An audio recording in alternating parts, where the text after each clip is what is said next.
Talk about a figure 9. We talk about a figure 9 created between the shoulder, the elbow, the hands and the bat. So you see this figure 9. And when players move forward, that figure 9 goes with them as the toe of the bat goes up, and the same when they go back. It's called a step and swing, and you create that figure 9 to allow you to create the back swing. At ball release, the head is in and around off stump, so middle and off stump. And key having feet, hips and shoulders lining up to the bowler's stumps. So the closer we can keep the hands and the bat to the body, the easier it is for us to go up and down the wicket. And we're looking to come down, head and front shoulder dip again, get the toe of the bat up, so similar to what we've talked about before. And then a big first step, pretty straight, to allow us from there to get as close as we can to the ball, either to drive it or if we're not quite there to control it, to get over the top.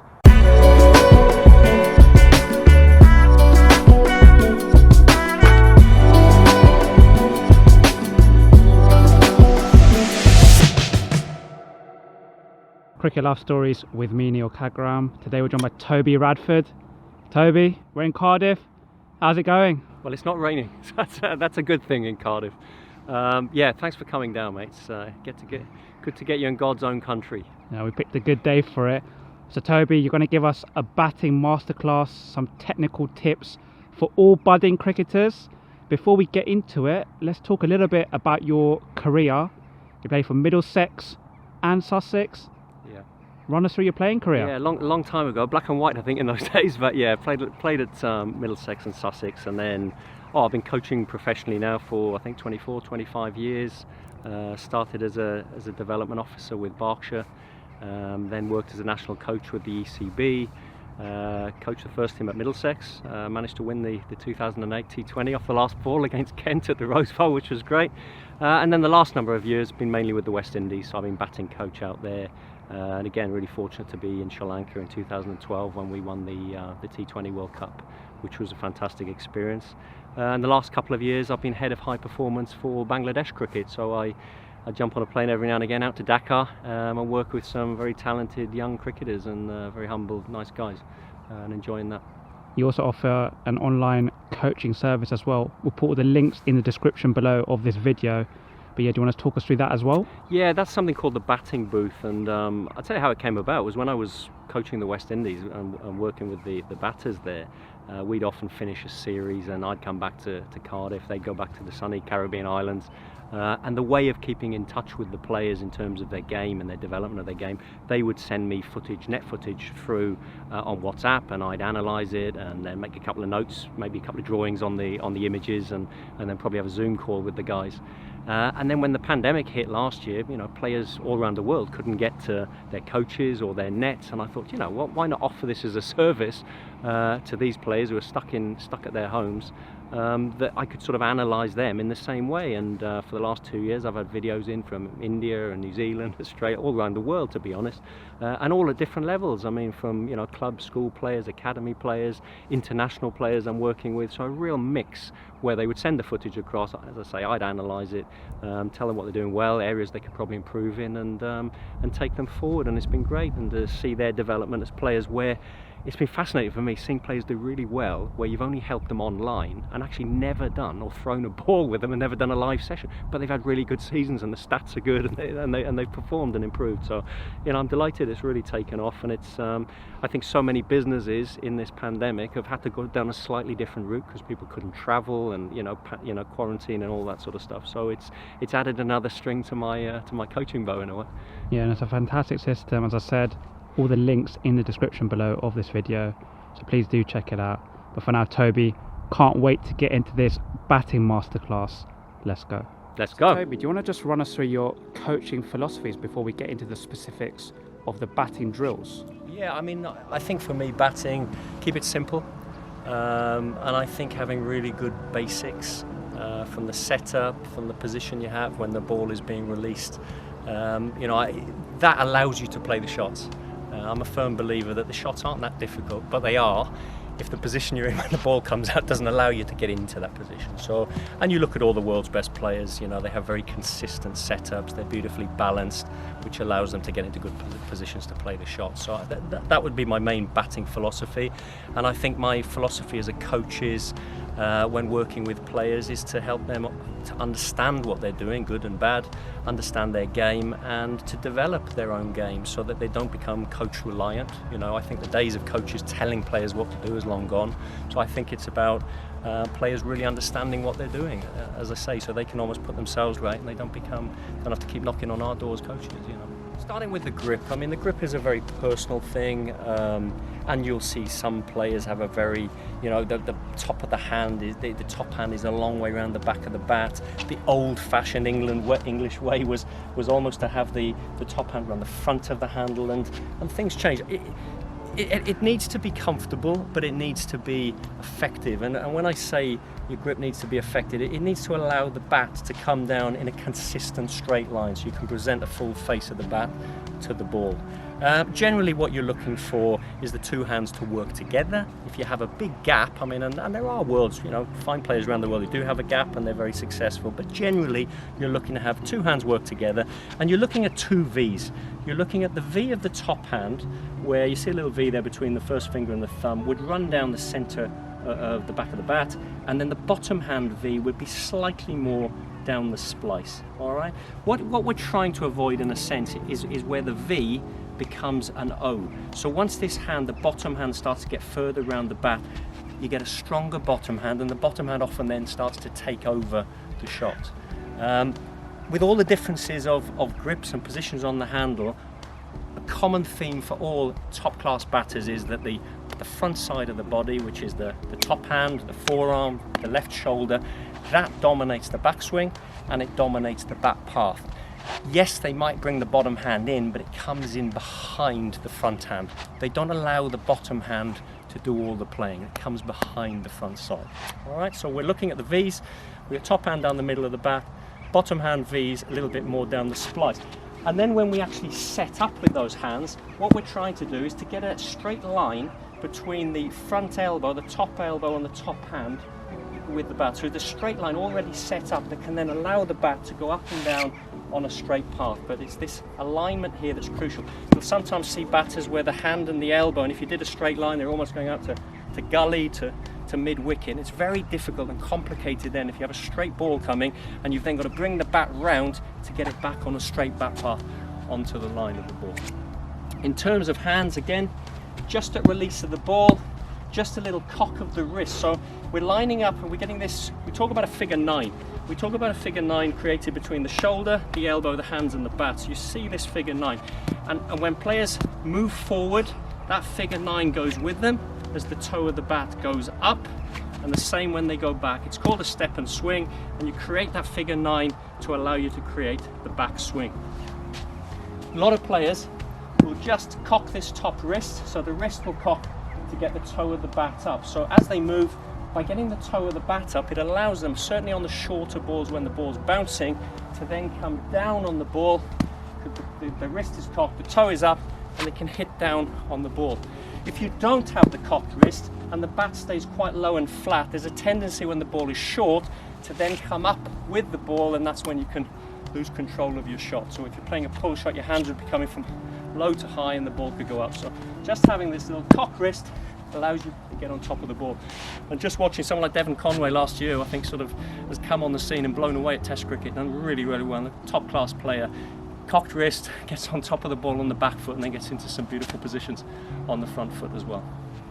What is without doubt, and you know, is if you look around a lot of the world's best players, Babar Azam, Rohit Sharma, Kane Williamson, Steve Smith, Ben Stokes, I mean the list is virtually endless. You'll find that the modern day batsman is batting at ball release. So if we take a right-handed batter facing a right arm over bowler, at ball release the head is in and around off stump, so middle and off stump. So why are these world's best players, who are very productive all around the world, why are they doing it? Well, they do it because they know that the majority of high quality bowling is going to be pitching on or just outside off stump. And if they are already in position, in a good position, in and around that area, if they have to play it, their head is behind the line.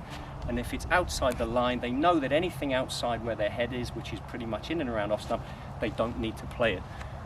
When they're playing quicker bowling, they haven't got to take the time to get across the wicket. They're already there. If it's outside, At 90 mile an hour, I can just leave it. Facing Archer at 95 mile an hour, it's much simpler to be as Steve Smith and Marnus Labuschagne were, who did really well in the Ashes Test Series. Already over there, I can leave anything outside off stump, and if he comes a bit straighter, I can tuck him off into the leg side. So it's very much the tactic of Steve Smith and Labuschagne, who were the two most successful Australian batters on that last Ashes series in England. So it's not just about the guard and the position that they take. The key things, if batters are going to stand, and what we must remember, these players do alter it. So what is very successful against a Kookaburra on a flatter pitch in Cape Town or in Perth, as I said before, can be a little bit trickier in England on a green seamer with a Duke's ball. So these players will alter that a little bit. You know, so standing on off stump, a lot of places around the world which is successful, come to England when it can nip back or swing back late. You'll find those players will probably bring their head more to middle just to cater for the very late movement back into the stumps. Now, as well as positioning, head in and around, generally in and around off stump, it's all about alignment and key having feet, hips and shoulders lining up to the bowler's stumps. So a right-hander facing a right arm over at ball release, and this is either after a trigger or if you don't have a trigger, it's having that alignment and that position ready to move. So if I'm lining up to the stumps with my feet, hips and shoulders and the ball is being delivered from a right arm over, it means I'm very, very slightly open to the line the ball is actually being delivered from. Now the key thing there is, if the ball now comes straight, because I'm a little bit open, I can access it with a full face of the bat, back down the stumps. If it's coming in, again, I can then access the ball to hit into the leg side, and if the ball is outside the off stump, I can get my head and my front shoulder and front hip into the ball to hit through the offside. So I've basically got an alignment and a setup that can hit all different lines of balls. And that's really what this is about. You know, you don't know where the ball is going to go. A bit like a bit like a goalkeeper trying to save a penalty, doesn't know if he's going right or left, and he's got to be able to move in both directions. So the alignment, feet, hips and shoulders back straight. Hand, as we talked about before, hand and elbow, and face back at the stumps. Now, the players who bat on off stump or middle and off and have problems are the ones who, just as the ball is being released, tend to make a little early movement with their head and their body across to where the ball is coming from. The top players don't do that. They wait and they keep their head and their front shoulder dipping forward. So everything is going back at the stumps, and even if the ball is being delivered from wide out on the crease, they track the ball, but they then meet the finishing line of the ball to make sure they're in a perfect position to play it. All right? If you take the early line and you start to go with the head and front foot across to where the ball's starting from, you're always going to get a problem if the ball comes back in, because you fall across it and you'll become a big LBW candidate. All right? So just waiting, staying in here, tracking the ball, and then getting the head and foot to meet the finishing line of the ball is absolutely crucial. So most batsmen will have two guards and two alignments depending on whether they're facing a right armour or a left arm over bowler, and the same obviously for a left-handed batsman facing a left arm over or a right arm over. So if we look at, we talked before a little bit about a right-hander facing a right arm over, the alignment, feet, hips and shoulders and face is back at the stumps, all right? Slightly open to the angle that the ball is coming on, so they can access offside, straight and through mid-on. Now if you're facing Mitchell Starc, lovely thought, 90 odd mile an hour swinging, Trent Boult, these top left armers who can bowl at pace and they can swing the ball in, you don't now want your head to be too far across, because if your head is on off stump for a left armer who can swing it in, you're going to be playing across the front pad and you'll be LBW before you have time to move. All right, so what you'll find is a lot of players will, facing the left armer, the head will be, at ball release will be on middle stump, but everything now is back at where the bowler is coming from. It's back at his hand, all right? So your feet, your hips and your shoulders are all lining back at his hand. You're dipping your head and your face back at that bowler's hand, and you stay in there. You really protect the line, which is in and around leg stump, middle stump and middle stump. So if the ball goes across, we then move our head and shoulder into it. But if it does swing back in, because my weight is going back to where the ball's coming from, if it swings in, I can meet it straight, or if it swings even more, I can then play off on the leg side. All right, what you see with a lot of young players is they face a left armer, they see the starting line and they start to go across, and then when the ball swings, playing across the line. But the key here, feet, hips and shoulders, forward, back at the bowler's hand, and really track the ball. All right, and we've said all along, track the line, don't move, watch it, and where does the ball finish? If it finishes in here, I move into the offside. If it finishes in middle and leg, my head and my foot back towards mid-on to the finishing line of that ball. Okay. So a trigger or pre-delivery movement is really a movement just before release of the ball that sort of fires up the body, fires up the legs to move quickly. And at the top end of the game, there are very, very few international players who don't have some kind of movement that allows them to get forward or back quickly, you know, especially if you're facing 80, 90 mile an hour bowling. And it's a bit like watching Wimbledon and seeing a player return a serve 130 mile an hour. You'll see that tennis player, a little step, just something that boom allows them to get onto the forehand or quickly onto the backhand. You've got to move fast, and that little something gets you going. Now, there are good triggers and there are bad triggers. I don't necessarily have a personal preference on a player must have a certain type of trigger, because I almost work it backwards. I mean, a lot of the things we've talked about are when the ball is coming out of the bowler's hand, are you balanced enough to allow you to get forward and back quickly? Can you get to all different lines? Now, if that is a tiny little forward press, allows you that, or if it's a double movement, which some people have, and it allows you that, or if it's just a back and across and you can still move everywhere, then that's fine, because it's a personal choice. My only time I get involved with triggers with players is if I feel they have a trigger and it's too big and they get stuck and they can't then get forward, or it's too late and they're still rushing and then they can't get a base to play from. Then I would look at the trigger and say, look, I don't think it's being effective for you, because when the ball's coming out, you can't get forward and back easily and you can't get off stump and legs, and that's all we want. Now, saying that, taking all that into account, what you'll generally find is the earlier the movement, the better. The smaller the movement, the better. And the more you can keep your head still, obviously easier then for you to go from there quickly into each line of ball. So you're looking probably for an earlier trigger, not too big a trigger, fast movement forward, fast movement back, depending on the line and length of the ball. So key thing with the stance, and this is whether you have a trigger or whether you just stand perfectly still at ball release. The key is, can you move quickly forward and back? Can you access all lines of delivery? All right, that's the really important thing. So I see players coming and saying, you know, is my trigger okay? Should I have a trigger? Should I not? As long as you, when the ball is coming out of the bowler's hand, can get forward and back quickly, can get to off stump and leg stump, I'm happy with that, and you should be, as a player, should be happy with that. So what we tend to find is feet generally shoulder width apart, because that allows nice easy movement forward and back. A little bit of give in the knees. Knees almost like shock absorbers, which give a powerful position to quickly move, bang, I want to get forward, or I want to push forward to push onto the back foot, but just a little bit of give so I can transfer weight quickly up and down the wicket. And this is what it's all about. It's going up and down the wicket, not going across the wicket. Feet shoulder width apart, front foot normally withdrawn a couple of inches. Hips and shoulders are lining up to the bowler's stumps. Face is back towards the bowler's stumps, but by withdrawing this front toe, what it really allows us to do is, if the ball deviates late, if it swings in or seams in late, it allows us to just turn the foot very slightly to get the bat back on the line of the ball. We don't have to worry about getting the whole bulk of the pad and the leg out of the way and then boom, sort of hit with LBW before you've had time to move it. The other thing, of course, by just withdrawing this front toe slightly, it gets the weight back at the stumps, and everything we're saying at the moment from right-hander facing a right arm over is allowing our head and our body weight to get back down to the line of the stumps.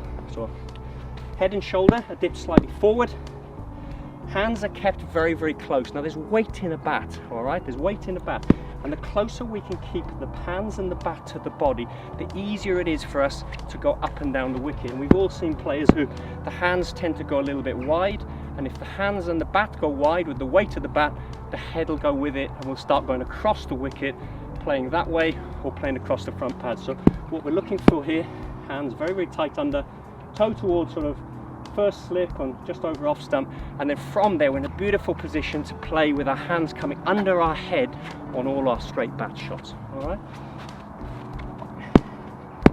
just dipping the head and front shoulder forward brings our body weight a little bit closer to the front foot. And we often talk about having 60% of our body weight on the front foot and 40% on the back foot.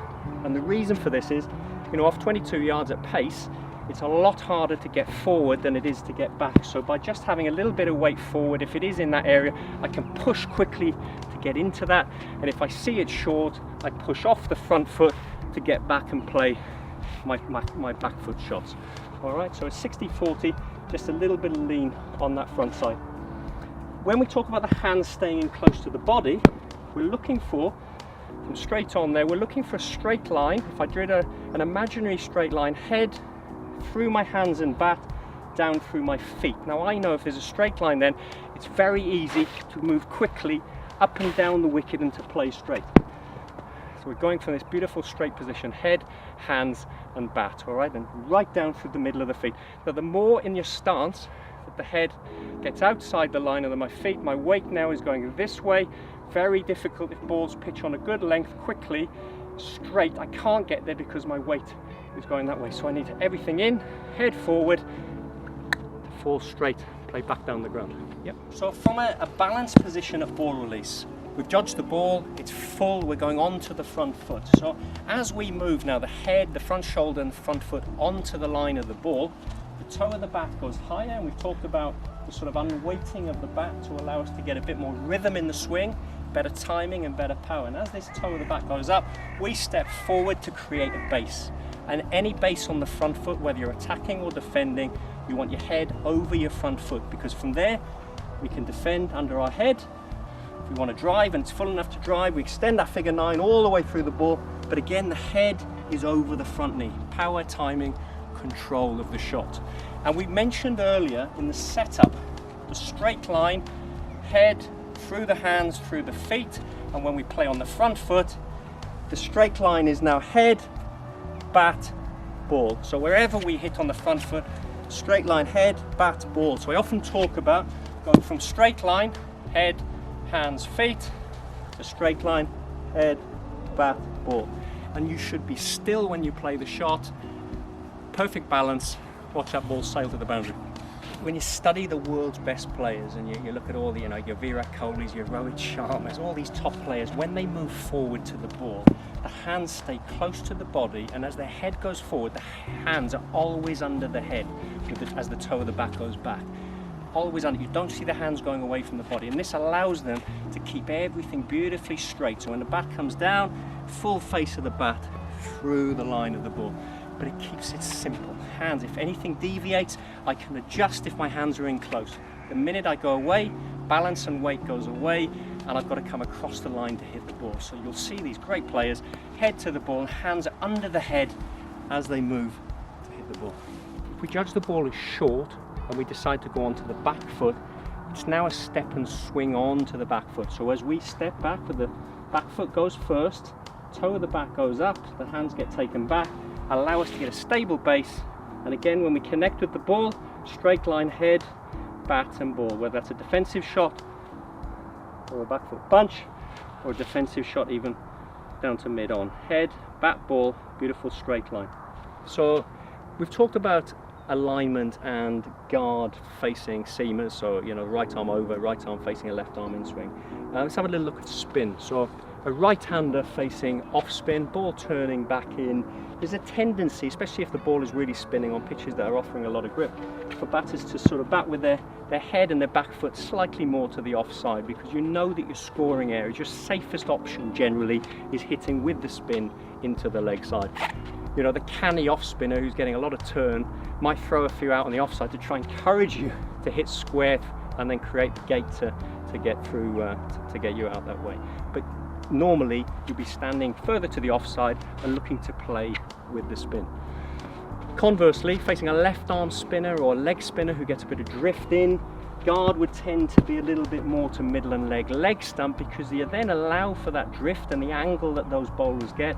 And if they're slightly short, you can open up your scoring area with the spin in through the offside. Also, if you've got a left armer bowling an arm ball, or a leg spinner gets a bit of drift and it hits you on the pad and you're standing on middle and leg, there's every chance that ball is still going down the leg side. But if you're standing on off stump, you'd play across the drift and your front foot ends up on the line of the ball. So slightly different guards depending on whether you're facing a left arm spinner, leg spinner, or an off spinner. Now, facing spin, I mean, I think a lot of young players struggle a little bit with knowing when to come down the wicket, and it's almost got to become something that's sort of almost automatic, because you do so much of it, you face so many balls, you almost don't think about it. I think having the intent to come down the wicket, to try to get to the pitch, to take the spin out of it and take the surface out of it, is really important. So quick first step, you're looking to come down, head and front shoulder dip again, get the toe of the bat up, so similar to what we talked about before, and then a big first step pretty straight to allow us from there to get as close as we can to the ball, either to drive it, or if we're not quite there, to control it, to get over the top, high hands, and just defend it under our heads to control the ball and get on top of the ball. I mean, someone like Michael Clarke, I know he retired a couple of years ago, was a wonderful player of spin, very, very fast feet, and you think of the top international players playing spin, it's normally incredibly quick footwork. I think Joe Root picks length quickly, he knows when to get forward and back. If he is going, he's fast to get down.